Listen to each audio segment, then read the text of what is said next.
Hello, Garland Nixon here. It's about 6 p.m. on a Wednesday evening, and I'm here with the one and only Dr. Wilmer Leon. I know what you're thinking. The critical hour, the critical hour. What is it about the critical hour? Let's talk.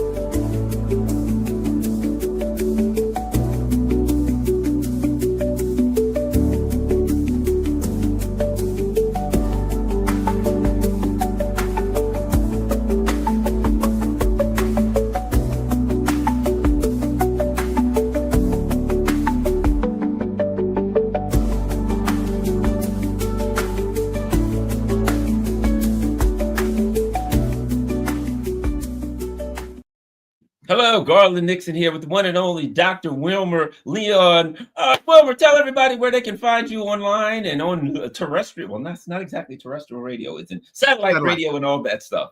Satellite, you can find me Saturdays on Sirius XM 126 Urban View, Inside the Issues. You can find me Monday through Friday from 3 to 4 on YouTube with Connecting the Dots and any other place where somebody will have me and let me and give me a microphone. Yeah, wonderful, wonderful. All right, let's get going. I was just thinking the other day, I'm like, you had Blinken and Sullivan and these crazies, and everybody's like, oh, these crazy warmongers. Old Trump runs. I'm the peace candidate. Judge me by the wars that I stopped, blah, blah, blah. 8 weeks in, I'm like, I know Blinken and Sullivan are hiding somewhere around the White House. Where are they? They're somewhere they're hiding. You got Hegseth and some of the same old clowns. It seems to me that the whole system is in crisis, Wilmer. Your thoughts? Well, I think that Donald Trump was spot on when he said he was going to be the peace president. A piece of Ukraine, a piece of Gaza, and of course I have to have a piece of Iran. This takes us, in all seriousness, Steve Bannon was very, very clear, and he was very honest. I think it was a 2019 Frontline interview where he talked about the strategy of flooding the zone, and that the objective of the administration was to put so much stuff out there as fast as they possibly could that they would just overwhelm the public and people wouldn't know what to do. And he was very clear if you watch that interview, because he also called it we're going to put it out there like a muzzle shot is how he referred to it. And that's exactly what they're doing. And yes, it is falling apart. Your thoughts on, one thing about Donald Trump, he always keeps people, here's Donald Trump. If they don't do what I want, before North Korea, there's going to be big, terrible things are going to happen in North Korea. Horrible, unthinkable things, right?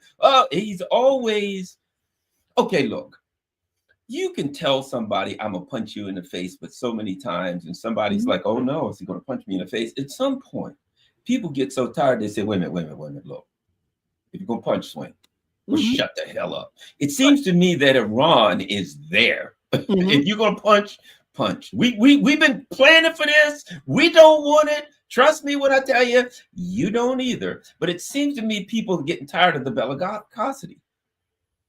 They're getting tired of you can label it a lot of ways, man. They're tired of the bellicosity.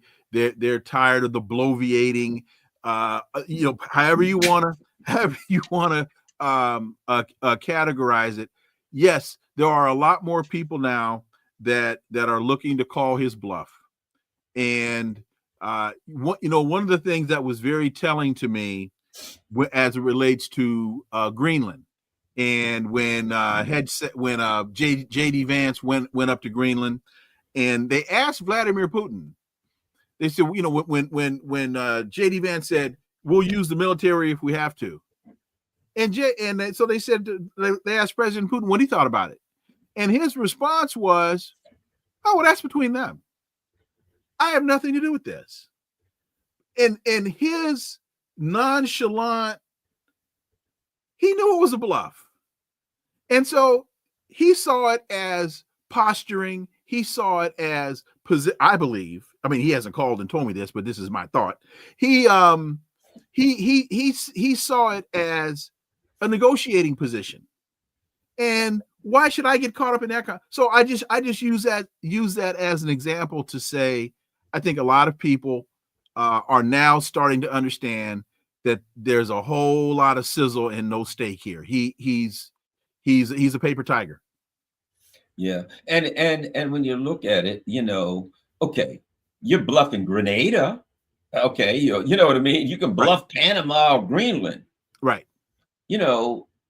When he started bluffing Iran, everybody, knows what, and they're like, if you take a swipe at Iran, they saying you can't take them, but you're going to get it. It's going to be hurt. You're bluffing Russia. Don't be bluffing Russia. He's trying to bluff the big boys. Mm-hmm. Bluff the big boys. Well, and again, Putin was clear. You remember when I think Biden sent the Eisenhower into the Eisenhower battle group into the Mediterranean, and Putin called Joe Biden and said, "Why are you doing this? You're not bluffing you're not scaring anybody." That's what he said. He said, "These people don't scare." And see, one of the big mistakes, and man, you've heard me say this forever, they are mistaking restraint with fear. And who would think that it would make sense to start a conflict with Russia over Ukraine in a manner in which Russia has been preparing for the fight for the last 20 years? They've been preparing for an artillery battle of attrition. They've been stockpiling missiles for 15 years.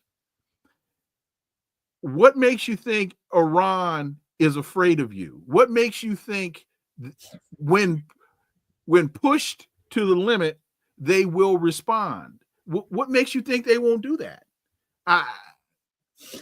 Because they haven't yet? Well, they got different watches than we have.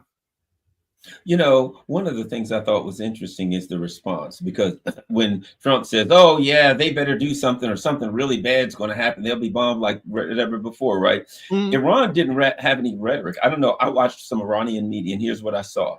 They showed these missile things underground. Mm-hmm. Did you see any of these gigantic caves with missiles everywhere, right? Then they showed these other caves, and they had these huge blue anti-ship missiles. So Iran didn't say, "We'll punch you, we'll do this, oh, we'll do that." They didn't really say any much.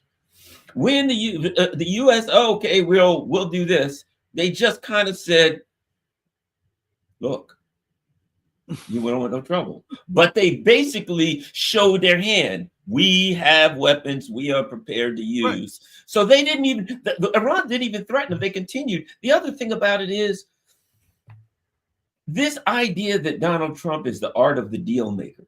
The art of the deal, he's a deal maker, right? He ain't getting no deals. I mean, you can tell me you're a deal maker, but in order to be, you can tell me you're a gambler, but you got to win a hand every now and then. He's telling us a great deal. He's got books about deals, but all he does is threatens people and never ends up with a deal. He bankrupted a casino. You understand the art of the deal, and you went bankrupt owning a casino. A building that is licensed to print money, and what kind of deal maker are you when you bankrupt a casino? That to a great degree, for many of the circumstances that I've seen with him on the private sector side, he's usually been negotiating from a position of strength. And he understands how to market, and he understands how to negotiate. But when it comes up now to you got to go mano a mano with somebody who's just as good, if not better than you, who's just as strong, if not stronger than you, Now the flexing and the huffing and the puffing, and like my mother used to say, you can swell up, but you sure won't pop. So get as mad as you want to. And with the, down the line of this whole, we got a lot of things to hit on. I do want to talk about the Ukraine conflict and the so-called negotiating, but I want to save a time for the Ukraine conflict. Okay. Well, we hit a couple of things, domestic policy first. Okay. Meanwhile, one of the things I'm saying is the whole system is in crisis.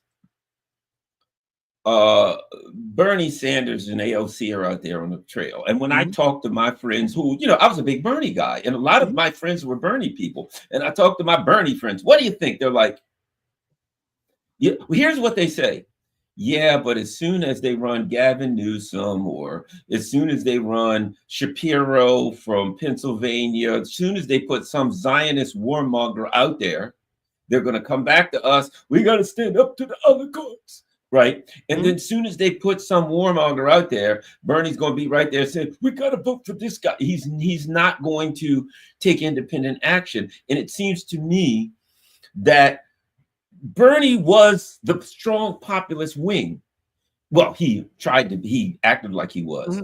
It seems to me that in the Democratic Party, that wing has lost credibility, and people are not looking at the Democratic Party saying there's opposition somewhere. They don't even complain about anything that Trump does bad. If you know what I mean, if he does some Zionist crazy stuff, they're like, so your thoughts about the state of this system from the perspective of the lack of an opposition, of an actual opposition party?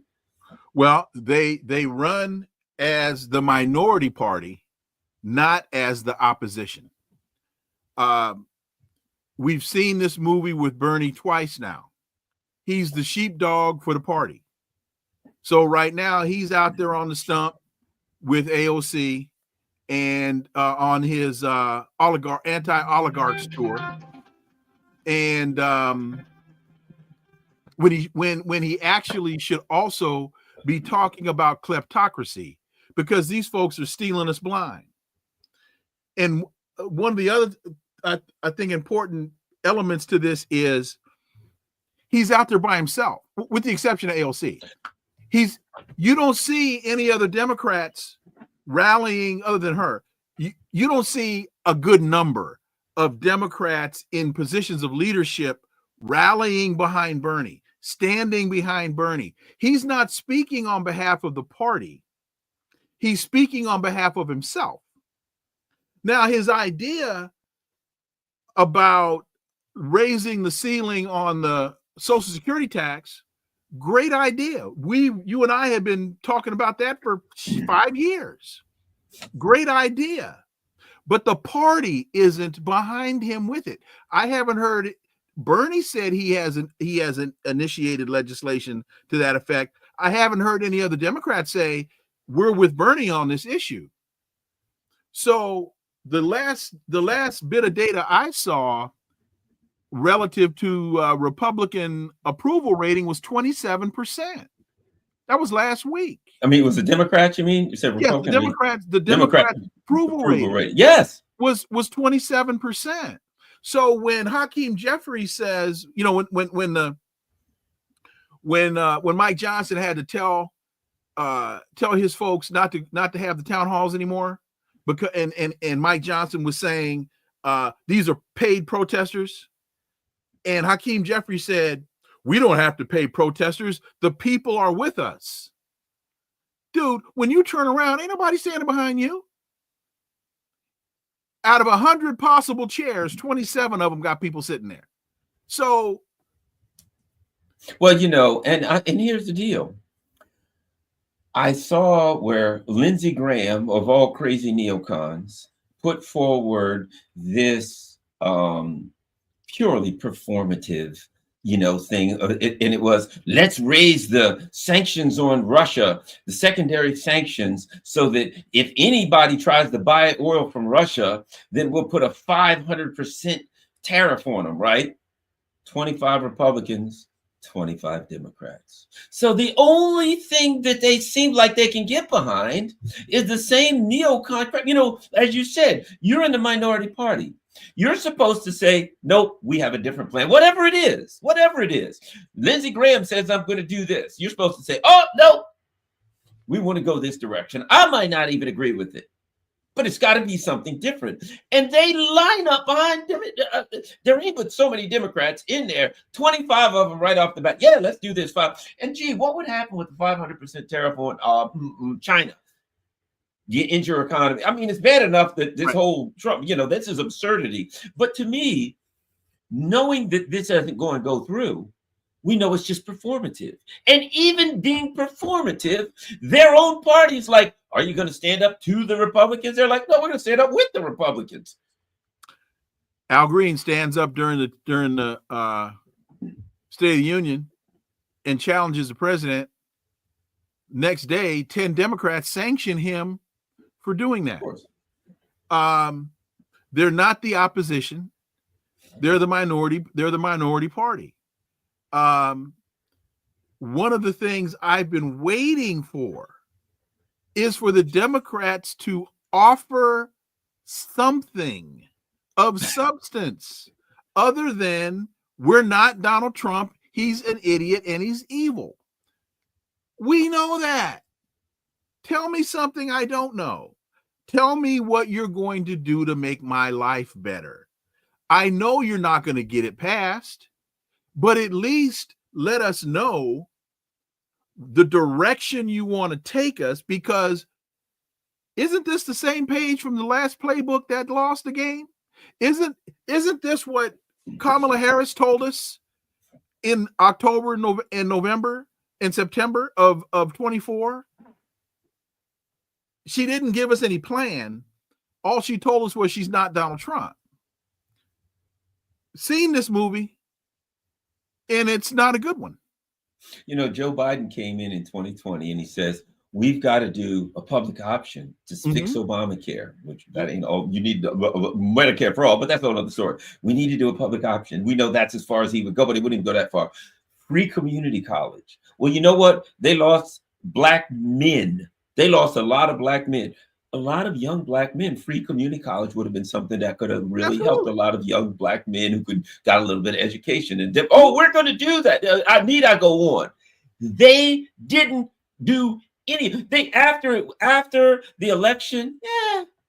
Never mind. We got wars we got to start, right? Now, of course, Trump comes in. I'm the peace candidate. Vote for me, and there'll be peace. Well, I mean, 2 months later, he's starting his first war, right? So the American people, I don't know if the Republicans that voted for him are scratching their heads yet. I know some of them are, but the American people are looking, saying, man, you know what? Every 4 years, we get some fraud and liar and party that tells us what we want to hear. They whisper sweet nothings in our ear. And the day after, never mind. Let's back to war. It seems like all we do is war. And they always, after the fact, then want to tell you that, well, I couldn't get it done. Well, see, Garland, what you don't understand is what they're up against.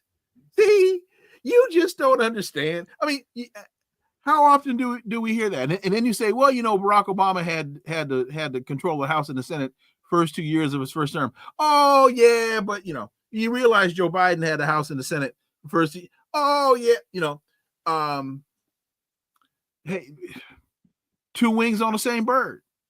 And what one of the things that just puzzles me is when we have these conversations with folks, and you say to them two things. You say, one, you can't sell me genocide. I'm not buying genocide. Kamala, I'm not buying genocide. Because if you sell me genocide, what are you going to do for democracy? What do you if you believe in genocide, you can't believe in democracy. So you damn sure can't see me as an equal if you're willing to back the eradication of the Palestinians. So that's the first question. How can you claim to have any kind of moral high ground and you're trying to sell me genocide? And the second thing is, where are you as a party? Where are you? You in the wilderness appear it appears. and it, I want to ask you about that because I have a feeling. I was talking to a young man. I've told this story many times in in a restaurant in DC, and he Mhm. was like 30 years old, and he said, "Yeah." This was shortly after the election. He said, "Yeah, I've been a Democrat my whole life." He says, "But," he says, "I didn't vote for him because of Gaza." And he says, he just volunteered this to me. He said, "My friends back in New York, I'm back and forth every couple of weekends. He works here, and he's a New Yorker, right?" Mhm. And he says, and when I talk to my friends in New York everywhere, I'm like, "Did you vote for the Democrats?" They said, "No." Why? Gaza, right? I think they've lost the young vote. I think they could, I don't know Mhm. for sure, they could be damaged beyond repair if the Democratic Party has lost the 30 and under vote. Because one of the keys is something that you said.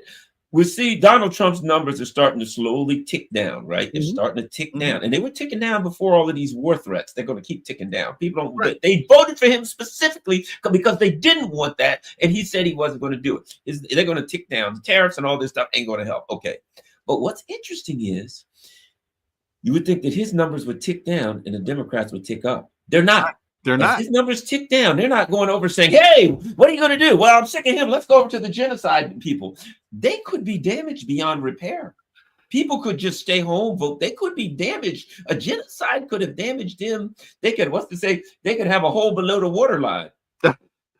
The one of the big mistakes in the calculus that Hakeem Jeffries is making, he and Ken, who's the head of the DNC now? Oh, yeah, yeah. Whatever his name is. I forgot his name is. Right. I think one of the big mistakes they're making is that they are equating the growing discontent with Donald Trump as support for the Democrats. And those two things are totally separate. Just because you have now a number of disaffected Republicans that are coming to these town halls and screaming and yelling, that doesn't mean that those people, with all of their ire and all of their anger and all of that, doesn't mean that they're going to turn to you. That just means they've turned away from them. So if you don't offer them anything, and if you don't explain to them how you are going to do what you say you're going to do, they'll sit at home. But they'll vote third party, but they won't just by default turn to you. And it could be that they've lost such credibility. They could be, once a person loses faith in you, even if you tell them this, they could have lost their credibility. And again, I go back to Gaza. What's interesting is this, but I want to move on to Ukraine, Okay. but because that's important. And you and I did a lot of work on that. But my point is, you can damage yourself to a point where even if you say people lose all trust. And when I listen to the Democrat, if you turn on TV or you listen to some Democratic strategist, whoever it is, and we ran Kamala, we shouldn't do that. Joe didn't get out on time, we didn't do that. They talk about everything. They don't talk about foreign policy. They don't say people don't want a bunch of wars all over the place. That there were people, we reported on it constantly on a critical hour of people saying, "Hey, my house was washed away in North Carolina. A train full of methyl horrible turned over in East Palestine. My home was burned up in California.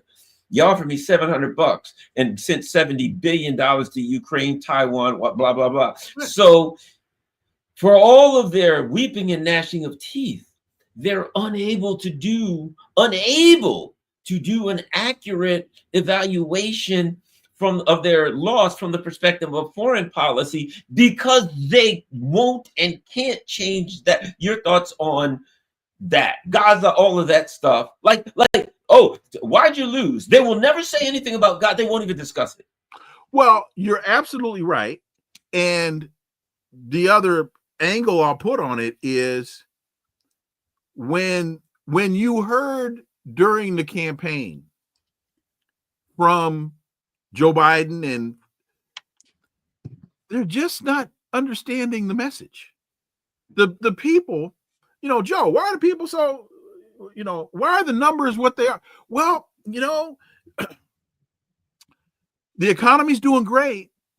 We're telling them, but they just don't get the message. They're not getting the message. Well, that's because the message was garbage. That's because the message wasn't true. It wasn't that people didn't get the message. It was that when they went to the grocery store, they got the message. They got the message. Yeah, they got the message. So it's not so they have this incredibly distorted perception of reality. And they keep thinking the problem is the voter. No, the problem is them. They're not, I keep saying this, offering anything. The one thing, so I've been saying for quite a while that in response to Donald Trump, the Democrats need to come out and say to the American people, this is what government is supposed to do for you. Here are the four things that, from a philosophical perspective, four very simple things that government is supposed to do for you. Here's what's happening now. Here's what we're offering or proposing to fix it. You do that, you win. Yeah, and tell folks, look, we messed up. We hear you now. But they'd have to believe those things. That's the problem. Absolutely. You know what I mean? The problem is, what's the old saying? If you look at it's gotten to the point where, when I hear, and you get callers, I'm still PFW, I get callers about the Republicans or the Democrat. And all too often, it's non-policy based. And it comes down to the people who are diehard Republicans or diehard Democrats. If you're a diehard Democrat now, you're still talking about January 6th or something. People can't eat January 6th. Don't want to hear that crap. If you're a diehard Republican, what are you going to say? Trump said he was going to do peace and fix the Ukraine. He's done none of it, right? And it's gotten to the point that the people that are the diehard for these two parties are basically arguing. I would put it like this. They're arguing whether a zebra is a white horse with black stripes, and the other side, no, it's a black horse with white stripes. That's the argument. You know what I mean? Mm-hmm. A hollow, completely irrelevant argument. My party's better than yours. No, my party's better than yours. And they'll use some dried up tropes, but there's no substance left, which means you get a smaller and smaller group. The parties, I don't even know what this. Here's the perfect example of what you're saying. Cory Booker last night. It was for the last 25 hours, last 25 hours. I say this as sincerely as I can say it. Senator Booker, congratulations. Thank you. That was a very impassioned, very well presented, great thing that you did. But what did you offer? What did you present?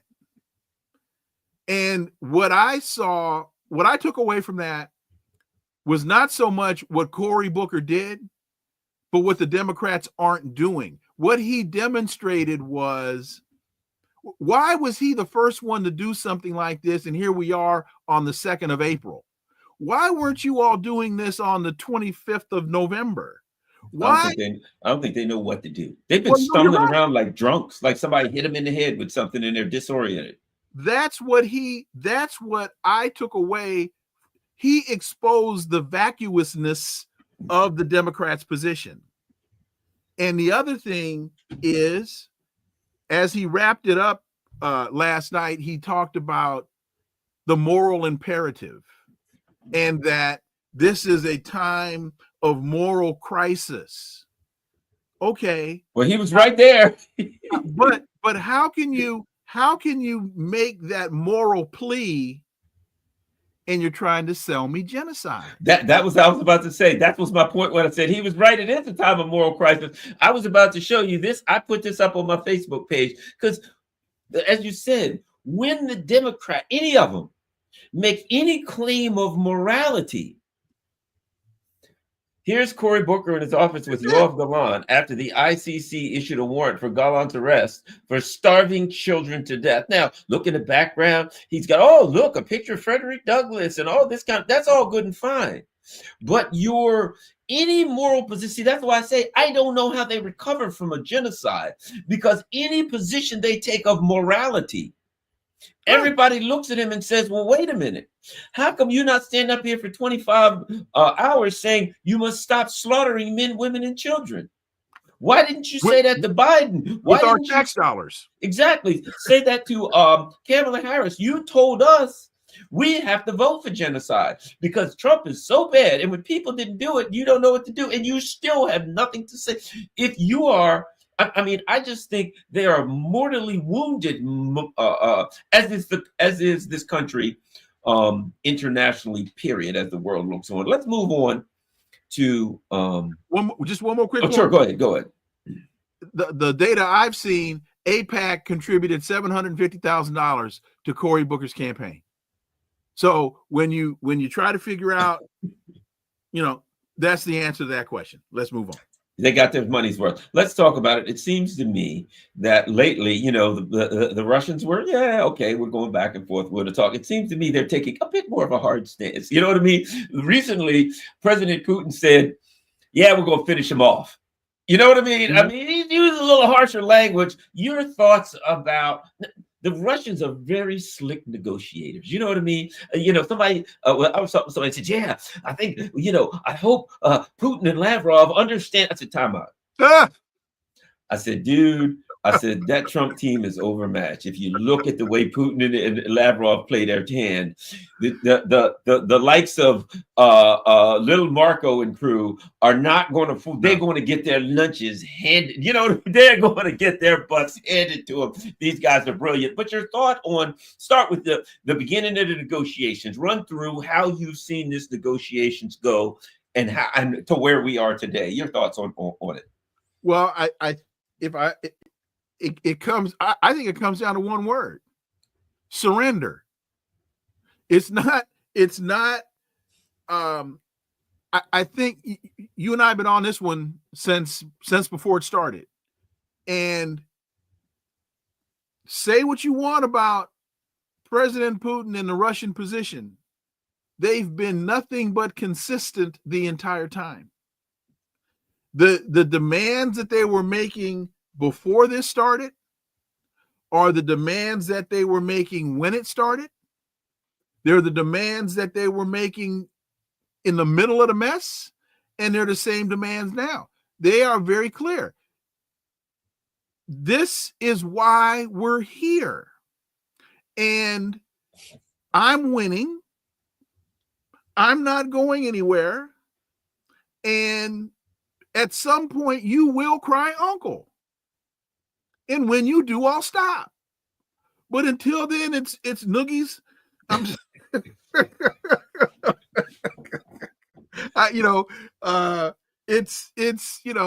it's Emerson McGee or Donald James sitting on your chest when you were 7 years old. You will cry uncle.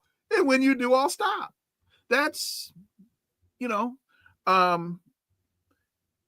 and the Western media just cannot, they cannot wrap their heads around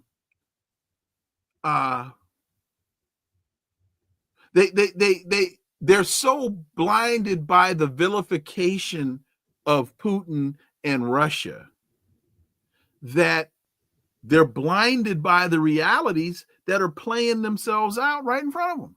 And then the EU is just as blind and just as ridiculous. And, folks, this is over. It's just how much longer do you want to take the whipping? That, Yeah, the patient is brain dead. It's just a matter of when you go pull the plug. You know what I mean? Hey, I do we pull the plug? Do we call the family in first? But the I don't know if patient's that not answers going to your survive. question, but that's Yeah. Well, one thing I find interesting, and that is this. The level of professionalism on one side versus the other, and that is the Russians are disciplined with their messaging. There's a level of professionalism, right? yes, You ask people something, they say, well, the president said this. They don't say, oh, the president said this or the president said that, blah, blah, blah. Lavrov sits down, he has meetings, it's disciplined, and it stays on. This is what we ask for. This is what we need. And what do they say over? See, it's disciplined over and over and over. Well, you think you can get a deal and this and that and that. And they say, we must address the root causes. What's interesting is, and we talked about this time and again on the critical hour. We discussed this over and over, and it's coming back to this. In December 17th or 19th, I believe, of 2021, the Russians gave a document in writing and said, here's the things we need. And if you don't, somebody can get their ass kicked. You know what I mean? I'm adding that. Putin said, I'm giving you my demands in writing, and I expect your response to be in writing. Yep. And time when we talked about once the conflict started and all that, we always got back to this.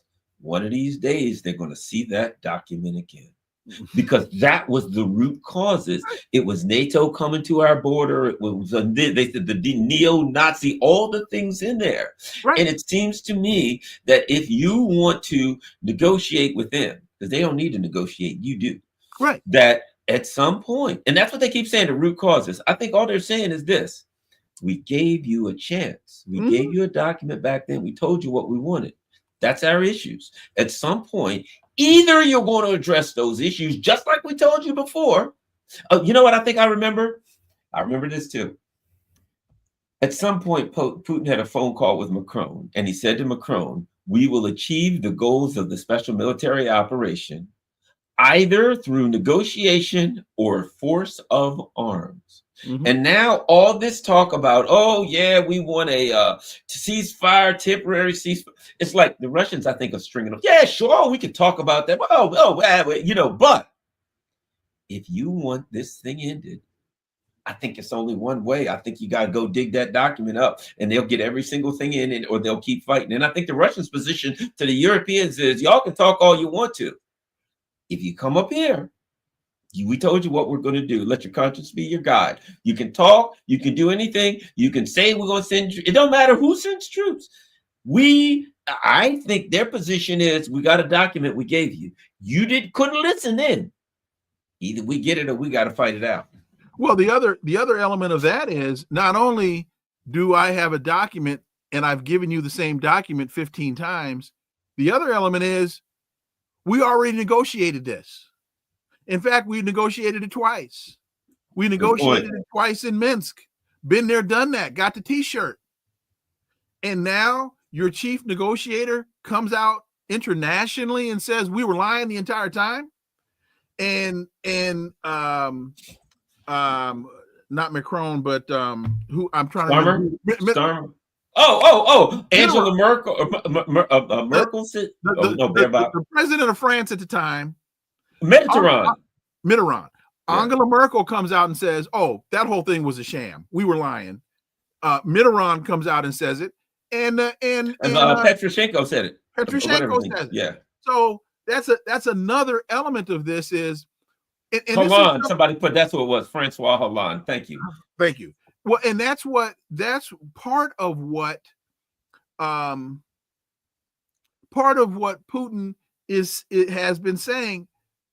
All you got to do, how many times did you hear him say to Joe Biden, all you have to do is implement Minsk and we won't have to go through this. We've already done this. And well, the other thing, you recall this, when they did that deal in 1 month after the conflict, they wrote the deal up, and the deal was supposed to go through, the one that Bojo went over and killed, right? And what did the Russians say? You got a deal. The longer this goes, the worse the deals are going to get. Right. That, you're not going to get a better deal. If you look at the deal that they did back then, it wasn't a bad deal. Actually, Ukraine kept most of the stuff, but most of the Eastern Ukraine and stuff like that. They're not getting any of that. All he wanted, just stop murdering the ethnic Russians in the Donbass. If you stop doing that, and if you get rid of your Nazis, we'll be all right. Yep. Yeah. And now, as a result, think of this too. This has had dramatic international consequences for the U.S. empire. Two things that are big. Let me ask you about these two things. These are two things that have happened, I would argue, directly as a result of the special military operation. Number one, the Russians signed a deal with North Korea. I don't know if you know it, but North Korea just popped up and they got one of these AWACS planes. Have you seen that? Mm-hmm. They got an AWACS. Gee, I wonder where they got that from. Everybody knows the Russians are arming them to the teeth, and they got it from AWACS. They went to AWACS R Us. Yeah, exactly. Ordered it off Amazon or Alibaba or something, right? So they got this, and and if you look at it, it's what's that big plane, the IL-76 or whatever the heck it is, the big Russian plane. So basically, it's a Russian plane, right? Yeah, just don't buy no Russian limos. That's just don't buy the limos. Stick with the planes.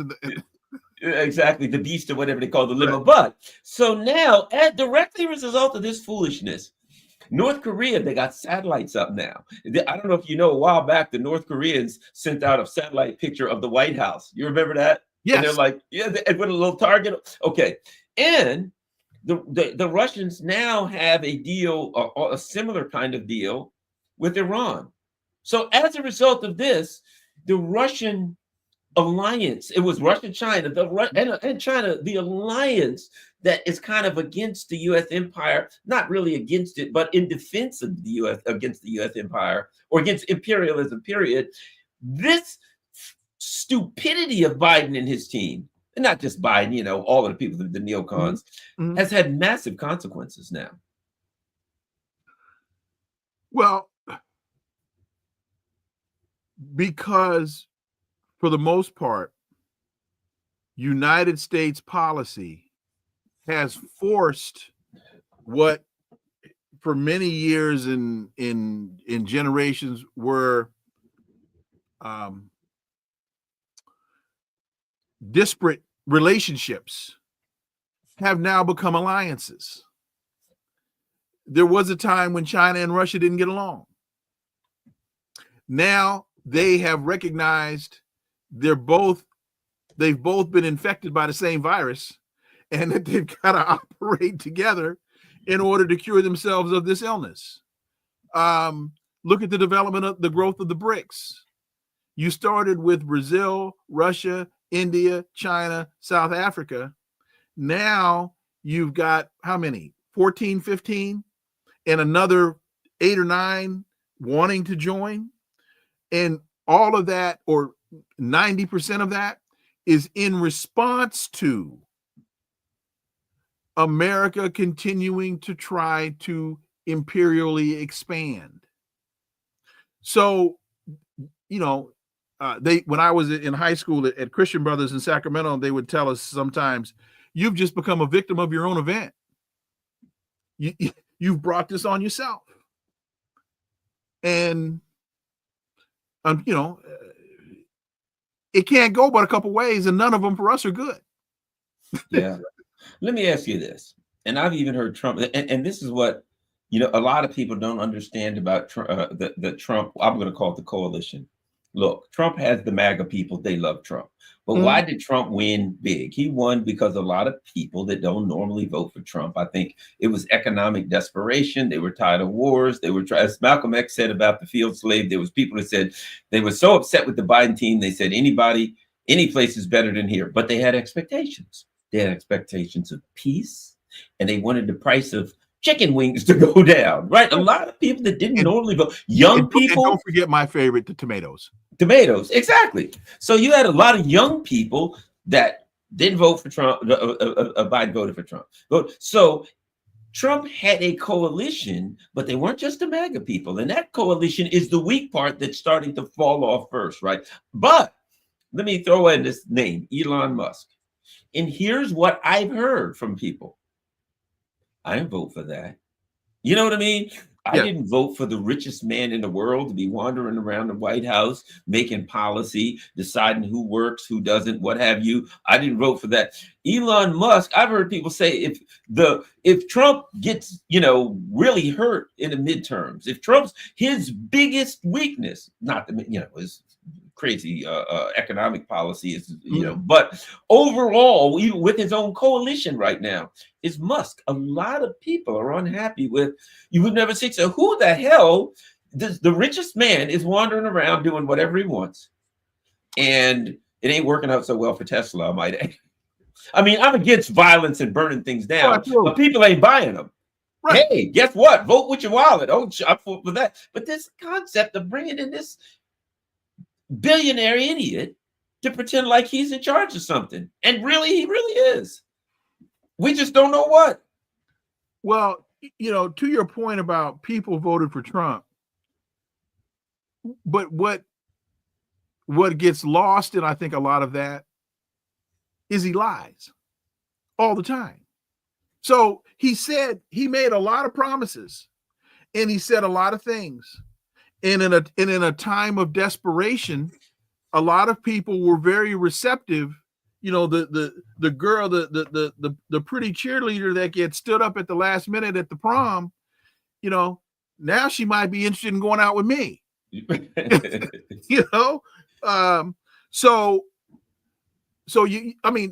Different people or different groups voted for Trump for different reasons.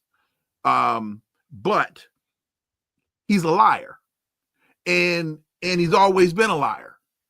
And so a lot of people got sold a pig in a poke.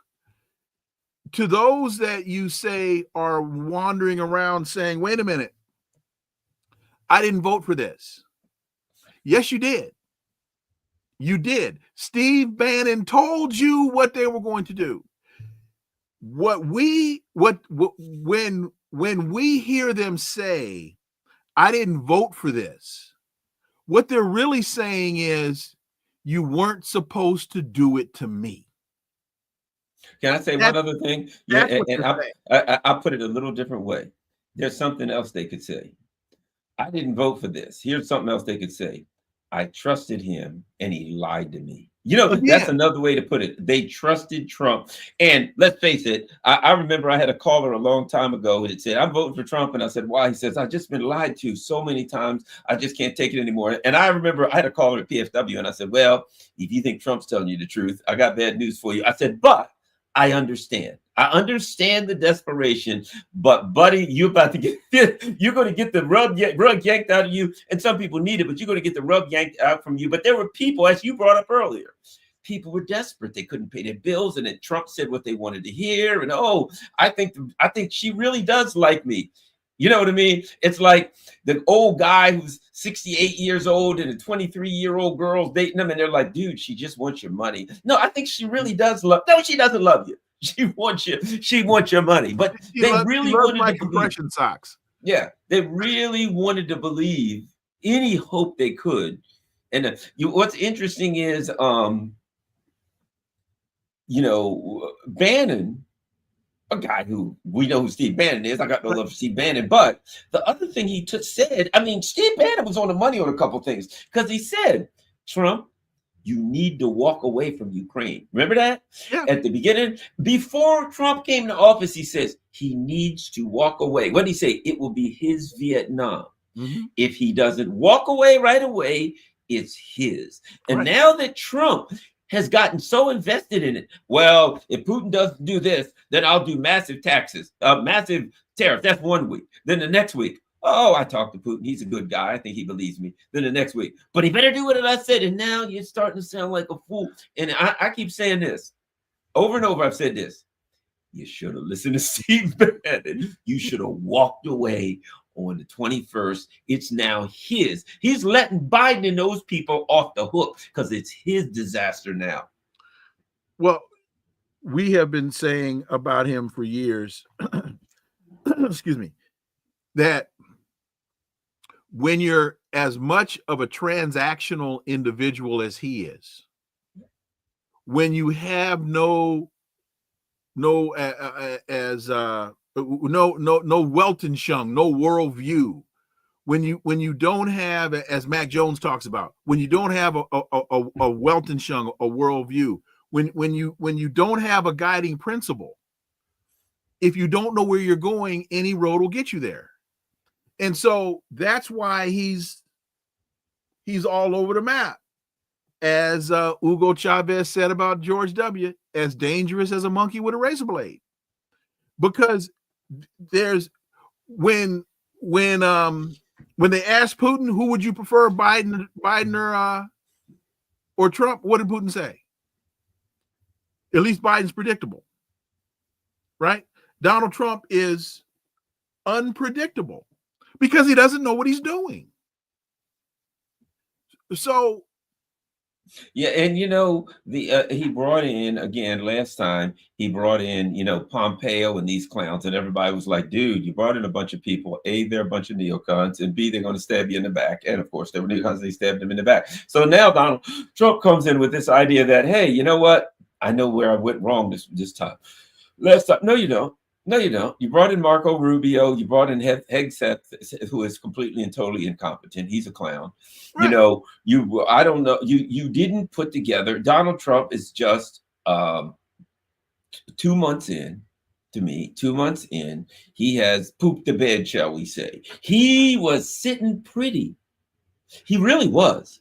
Presidents want what Donald Trump had. He came in with a solid message that people had accepted.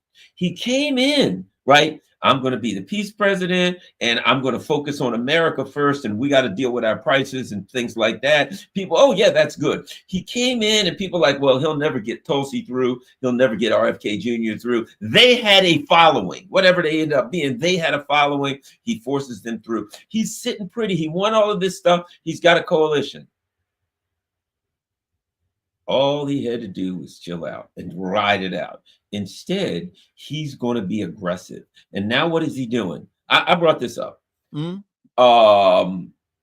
When J.D. Vance went and talked all about censorship to Europe, and I said, he's right. 100%, I agree with what he said about censorship. I couldn't think better. But they got a problem, and that is the censorship they're doing for Zionism. What's hurting Donald Trump the worst now? Israel, just like the Gaza thing, is hurting him bad. Censorship, in his own circles, his own supporters are saying, hey, we don't want a war. You started a war with the Houthis. Hey, we thought you were going to end the Gaza thing. Wait a minute, censorship. You know what I mean? Mm-hmm. Only his diehard supporters for that, but a huge part of his coalition are saying, you specifically told us you wouldn't do those things. He's destroying himself. And you know what? If his numbers go low, just like the whole party was all, yes, we love Trump because they won everything because of Trump. To me, they got the House and the Senate mainly because they rode Trump's back in. But what Trump don't seem to grasp is if his numbers crater, the whole party will turn on him and stomp him and eat him alive. Well, you're right.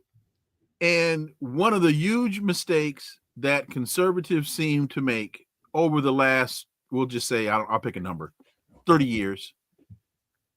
Newt Gingrich showed us this. They overplay their hands. And look, the Democrats underplay their hands. They won't do anything.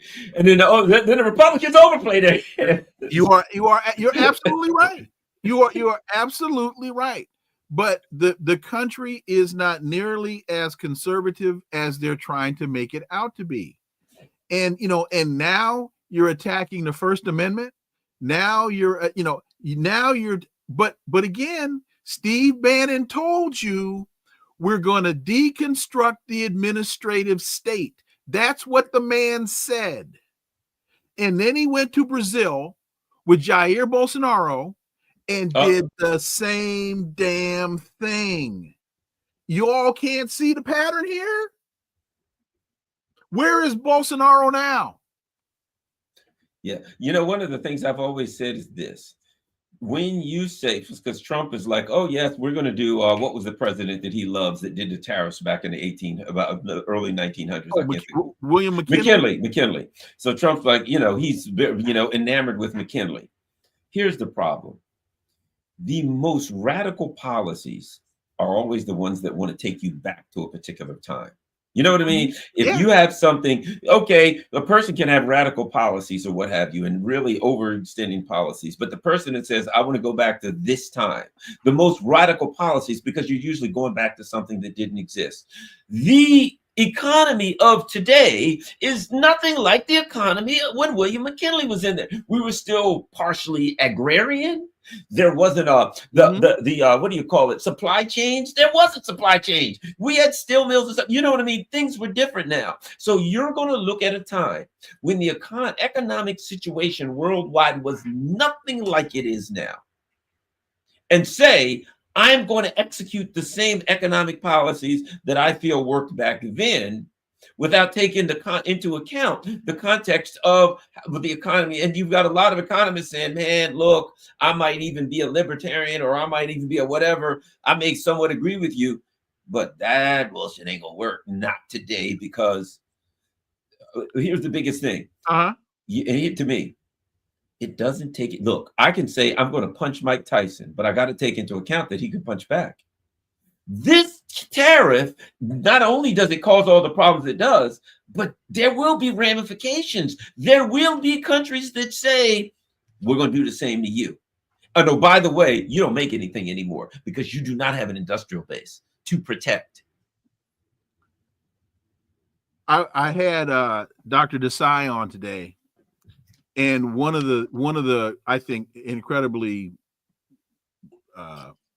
striking observations that she made was she talked about Donald Trump as a nationalist, and she said one of the primary elements of cultural nationalism is that it's based in the past.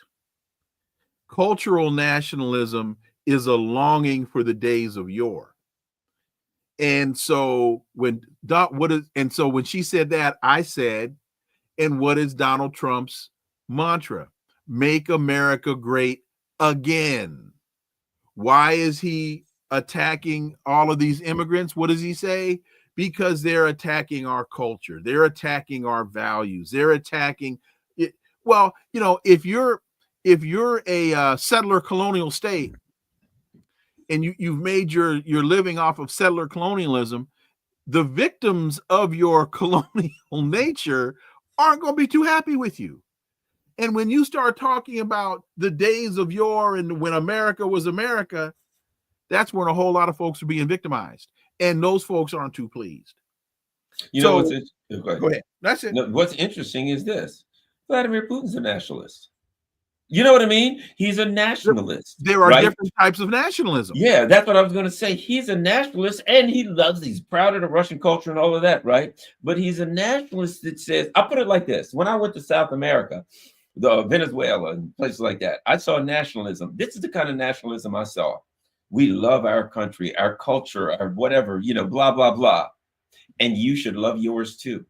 Not we love ours and it's better than yours, and ours is and yours is, and we're going to impose it on you. Yeah, exactly. And everybody's got to have ours. It's, hey, our culture's great. We love it. Is yours the best? If you would say to them, do you have the best culture? They'd say, I don't understand the question.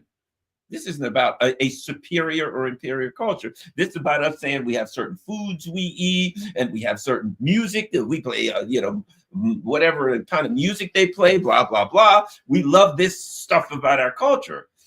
And so you find I'll put it like this.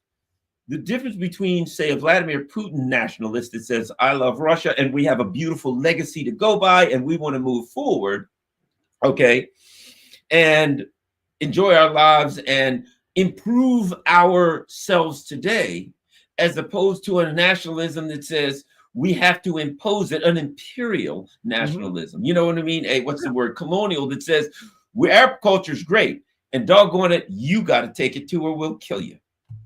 Well, there are different, to your point, there are different types of nationalism. There's religious nationalism. There's economic nationalism. There's cultural nationalism. There are a lot of different nationalist ideologies that will take you in different directions because they're based in different things. Economic nationalism is a forward-thinking, forward-looking thought process. Cultural nationalism is when you wrap yourself into the myths and the rhetoric that your founding was based on. And unfortunately for the United States, that's manifest destiny and American exceptionalism and all that kind of BS that, you know, we love to spout and love to try to indoctrinate people into thinking that we're the best. You know, something else I'll say, and I think in a way, when you talk about the US, a country with 900 bases and all of that crap, where people might use the term nationalism, right? In America, oftentimes they're really talking about American exceptionalism. Yes. You know what I mean? They'll use the term nationalism. And if I look, there are a lot of countries, as I said, Putin's a nationalism. He ain't trying to screw with nobody, right? But what does Putin say? That American exceptionalism bullcrap don't go. Right. And he talks about that. Vladimir Putin says there are no exceptional countries. Right. We all have our own. He talks about, look, everybody's, even throughout Russia, you got people who are areas that are Muslim regions. You got areas where they're, you know, like kind of like almost like Indians, people that live in Siberia that have been doing things their way for thousands of years, right? It is, look, we're all Russians. We just got different kind of cultures because there's different kinds of regions. I think what we mistakenly and what our ruling elite tries to impose on us and say it's nationalism is really an American exceptionalism that benefits nobody but the ruling elite. It screws the working class. The national people, the working class, get screwed by it. They get thrown into the battlefields overseas. They get taxed or tariffed out of every stinking dime they get, and they call it nationalism. It's just American exceptionalism. I think you're absolutely right. You're absolutely right. And it's you know, Musk called Social Security a Ponzi scheme. Well, that's what this is. This is truly a Ponzi scheme. And in many regards, it's American taxpayer dollars that are being used to feed the game. You are correct. Wilmer, Brother Wilmer Leon, once again, tell everybody where they can find you. Well, you can find me Monday through Friday on YouTube at Connecting the Dots with Dr. Wilmer Leon from 3 to 4 Eastern. And you can find me Saturdays 11 to 2 Eastern on Sirius XM 126 Urban View. Richard Wolf will be with me tomorrow from 3 to 4 on Connecting the Dots on my YouTube channel. Good. Yeah, he's been doing a lot of talking about, a lot of the economists have been doing a lot of talking recently about these tariffs. And, you know, and look, bottom line, and, you know, about this show is, here's the reality. Donald Trump said to all of us, judge me by the wars I don't start. What is he? Don't judge me by the wars I end. I'm paraphrasing, and the wars I don't start. I've said this before. I said this on Moats. Donald Trump, you gave us the standard by which to judge you. Now that we judge you by the standard that you gave us, don't get mad. If you're a Trump supporter or not a Trump supporter, look, when Trump came in, I said, you know, he's saying some good things. I don't know whether he'll do them. We'll find out. But he's saying some good things. It is what it is. I said, okay, if he starts, I said, you know what? I said, if Trump stops the Gaza conflict and he stops the Ukraine conflict, I said, if somebody said that Donald Trump should get the Nobel Peace Prize, I'd say I can't argue with it if he stopped them both. So I was willing to judge him by the standard that he created. Don't mean I hate Trump. Don't mean I love Trump. It's not, this is just strictly business, right? By his standard, he gets an F. His standard, he gave us the standard, he gets an F. Oh, he told us, didn't he say he was going to lower prices? He was going to work to lower prices. I remember Jen Psaki saying, when they said, hey, prices are going up because of the things we're doing in Russia. And she said, well, values, something like have a cost or something. Remember that? Jen Psaki said something basically like, well, these are our values and sometimes it costs. And I was like, oh, bull crap. Your value is costing me. I don't like it. Donald Trump came in and said, I am going to address prices. Well, Donald Trump, you didn't address prices like you told us. You started wars. You told us you wouldn't. You haven't stopped any wars. In fact, the one that you kind of froze is back going again. By his standard, he gets an F. That's all. That's all I can say. I'm judging Donald Trump based on Donald Trump. But his response to you would be what it was a press conference or two ago when he said, "Did I say that?" Yeah, how about that? He seems to be, man, you want to talk about a Zionist puppet. You want to talk about a Zionist puppet. That's all he's ended up being. I mean, forget all the rest of it. All he's ended up is being just another Zionist puppet. Well, but yes, a Zionist puppet, but I don't know if he's a Zionist, because all I see in him in that regard is real estate. He sees a real estate deal.